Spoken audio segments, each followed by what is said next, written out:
ওম শ্রী গণেশায় নমঃ। সংক্ষিপ্ত মহাভারত। এর আগের পর্বে বিদুর বললেন, বিকর্ণ তার বুদ্ধি বিবেচনা অনুযায়ী উত্তর দিয়েছেন। এবার আপনারাও আসক্তি দেশ মুক্ত হয়ে দ্রৌপদীর প্রশ্নের সমুচিত জবাব দিন। যে ধর্মজ্ঞ ব্যক্তি সভায় গিয়ে কারো প্রশ্নের উত্তর দেন না, তার অর্ধেক মিথ্যা কথা বলার পাপ হয়। যে ব্যক্তি মিথ্যা কথা বলে তার সম্বন্ধে আর কি বলবো। এই বিষয়ে আমি আপনাদের একটি কাহিনী শোনাচ্ছি। একবার দৈত্যরাজ প্রহ্লাদের পুত্র বিরোচন এবং অঙ্গিরা ঋষির পুত্র সুধন্বা উভয়ই একটি কন্যাকে পাওয়ার জন্য নিজেদের মধ্যে বিবাদ করে আমি শ্রেষ্ঠ বলে প্রতিজ্ঞা করে উভয়ে প্রাণের উপর পণ রাখে। এই বিবাদের বিচারের ভার তারা প্রহ্লাদকে দেয়। তার কাছে গিয়ে উভয়ে জিজ্ঞাসা করে, আপনি ঠিক করে বিচার করুন, আমাদের মধ্যে শ্রেষ্ঠ কে? প্রহ্লাদ খুব দ্বিধায় পড়ে গেলেন। একদিকে তার পুত্রের জীবন, অন্যদিকে ধর্ম।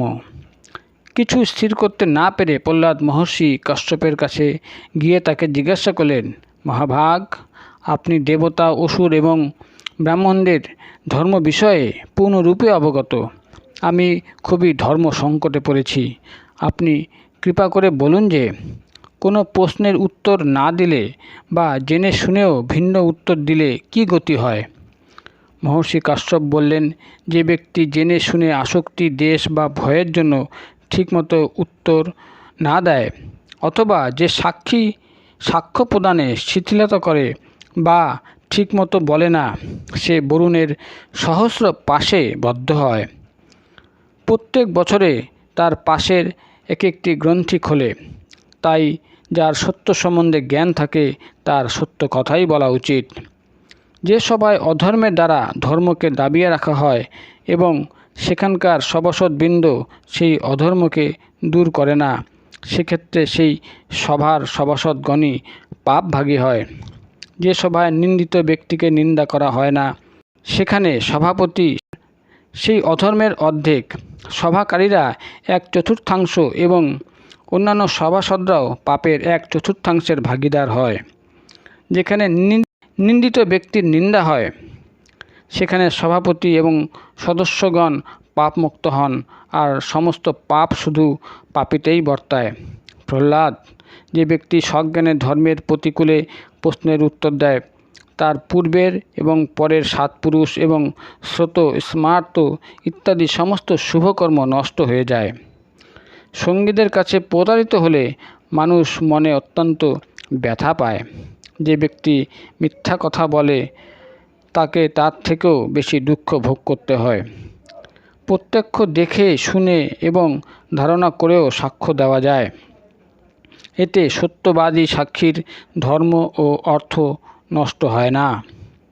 সভাসদগণ, মহাত্মা কাশ্যপের কথা শুনে প্রহ্লাদ তার পুত্রকে বললেন, পুত্র বিরোচন, সুধন্বার পিতা অঙ্গিরা আমার থেকে শ্রেষ্ঠ, সুধন্বার মাতা তোমার মাতার থেকে শ্রেষ্ঠা এবং সুধন্বা তোমার থেকে শ্রেষ্ঠ।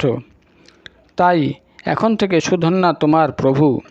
সে ইচ্ছা করলে তোমার প্রাণ নিতেও পারে অথবা প্রাণ ভিক্ষা দিতেই পারে। প্রহ্লাদের সত্যবাদিতায় প্রসন্ন হয়ে সুধন্বা বললেন, প্রহ্লাদ, আপনি পুত্রস্নেহে বিবশ না হয়ে ধর্মে অটল আছেন। তাই আপনার পুত্রকে আমি আশীর্বাদ করছি, সে 100 বৎসর বেঁচে থাকবে। ধর্মে অটল থাকাতেই প্রহ্লাদ তার পুত্রকে মৃত্যু থেকে এবং নিজেকে অধর্ম থেকে রক্ষা করতে সক্ষম হন। সভাসদগণ, আপনারা আমাদের ধর্ম এবং সত্যের দিকে দৃষ্টি রেখে দ্রৌপদীর প্রশ্নের সঠিক উত্তর দিন। মহাত্মা বিদুরের কথা শুনেও সভাসদগণ কোনো উত্তর দিলেন না। কর্ণ বললেন, ভাই দুঃশাসন, এই দাসী দ্রৌপদীকে গৃহে নিয়ে যাও। কর্ণের নির্দেশ পেয়েই দুঃশাসন সেই পূর্ণ সভাকক্ষে দ্রৌপদীকে টানতে লাগলেন। দ্রৌপদী লজ্জায় কাঁপতে কাঁপতে পাণ্ডবদের দিকে তাকিয়ে বললেন, আগে আমাকে যখন মহলে বায়ু স্পর্শ করত তখন পাণ্ডবরা তা সহ্য করতে পারতেন না। আজ এই দুরাত্মা সকলের উপস্থিতিতে সভা মাঝে আমাকে টেনে নিয়ে যাচ্ছে, তা দেখেও পাণ্ডবরা শান্তভাবে বসে তা সহ্য করছেন। আমি কৌরবদের কন্যাসম পুত্রবধূ, কিন্তু তারা আমার এই কষ্ট দেখেও প্রতিকার করছেন না। এই হলো অদৃষ্টের নিষ্ঠুর পরিহাস। এর থেকে বেশি দুঃখের আর কি হতে পারে যে আমাকে আজ এই সভায় টানতে টানতে নিয়ে যাওয়া হচ্ছে। রাজাদের ধর্ম আজ কোথায় গেল? ধর্মপরায়ণা নারীকে এইভাবে সভায় এনে কৌরবরা তাদের সনাতন ধর্ম নষ্ট করেছেন। আমি পাণ্ডবদের সহধর্মিণী, ধৃষ্টদ্যুম্নের ভগ্নী এবং শ্রীকৃষ্ণের স্নেহধন্যা। হায়, আমি জানি না কেন আমার এই দুর্দশা করা হচ্ছে। কৌরবগণ, আমি ধর্মরাজের পত্নী এবং ক্ষত্রিয় নারী। আমাকে তোমরা দাসী করো বা অদাসী, যা বলবে করব, কিন্তু এই দুঃশাসন কৌরবদের কীর্তিতে কালিমা লেপন করে আমার অন্তরে যে বেদনা দিয়েছে তা আমি সহ্য করতে পারছি না। আপনারা আমাকে জয় করেছেন কিনা তা স্পষ্ট করে বলুন, আমি তাই করব। পিতামহ ভীষ্ম বললেন, কল্যাণী, ধর্মের গতি বড় সূক্ষ্ম। যশস্বী বিদ্বান এবং বুদ্ধিমানও তার রহস্য জানতে ভুল করেন। যে ধর্ম সবথেকে বলবান এবং সর্বোপরি, অধর্মের উত্থানে তা পরাভূত হয়। তোমার প্রশ্ন অত্যন্ত সূক্ষ্ম, গভীর এবং গৌরবপূর্ণ। কেউই নিশ্চিতভাবে এটি স্থির করতে পারে না।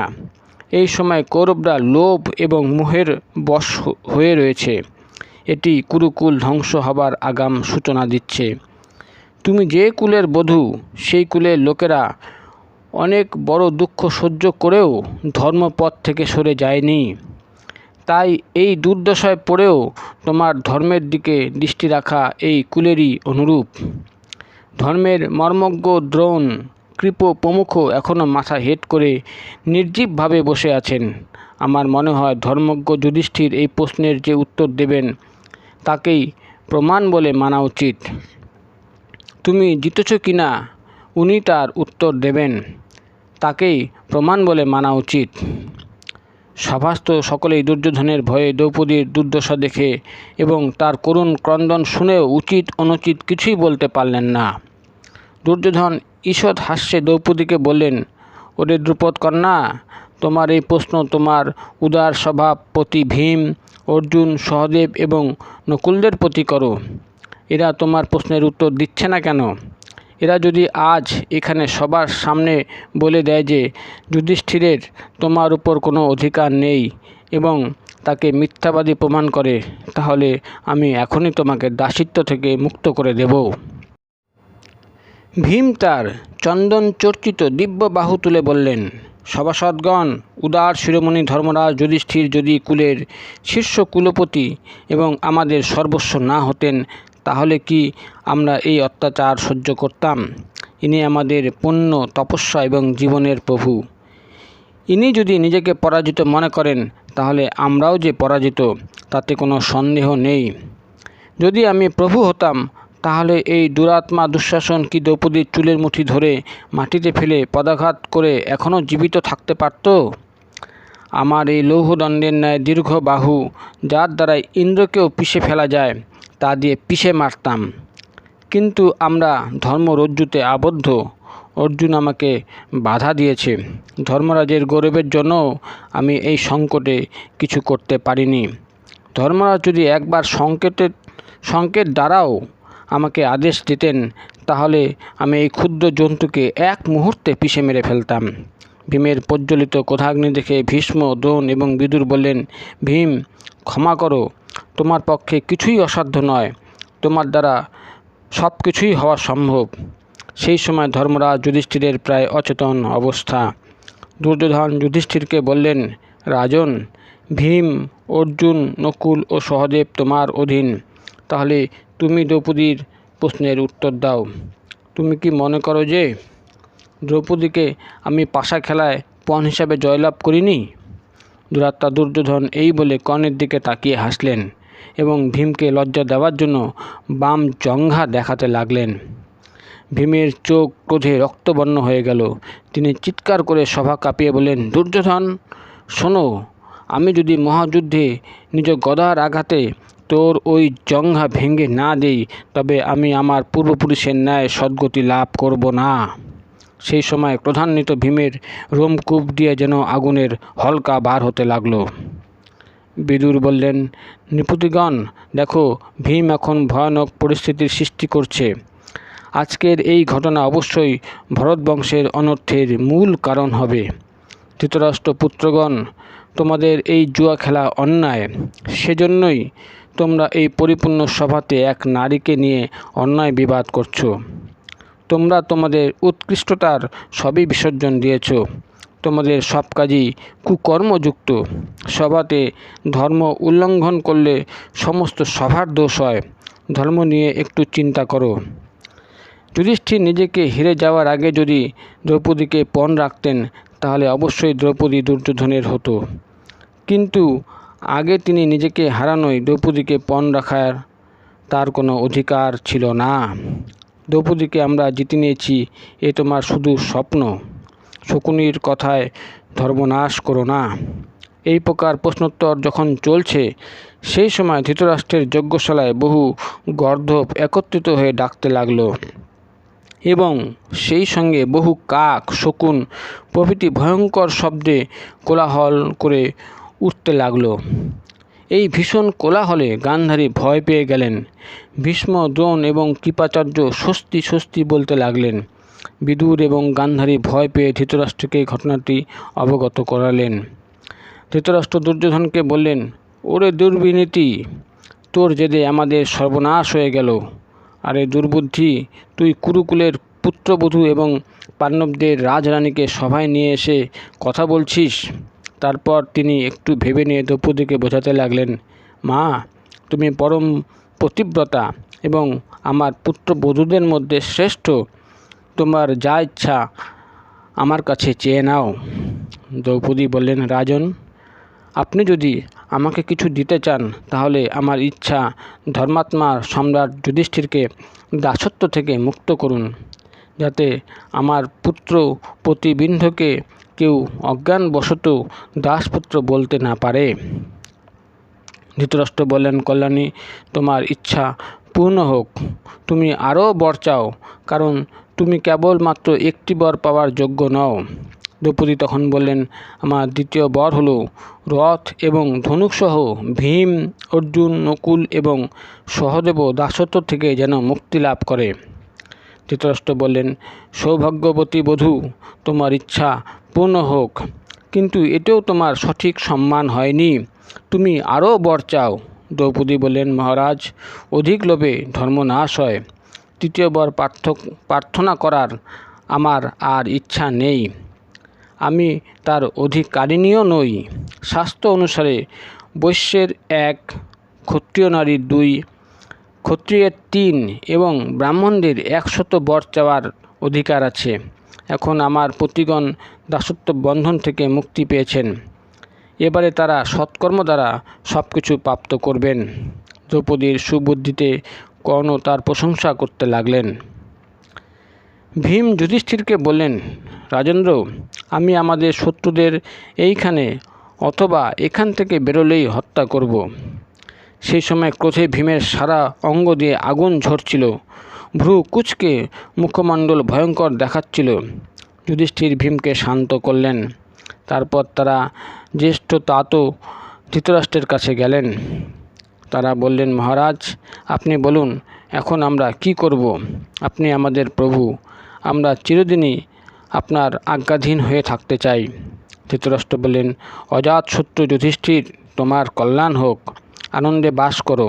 তোমার ধনসম্পদ ও রাজ্য তুমি ফেরত নাও এবং রাজ্য পালন করো।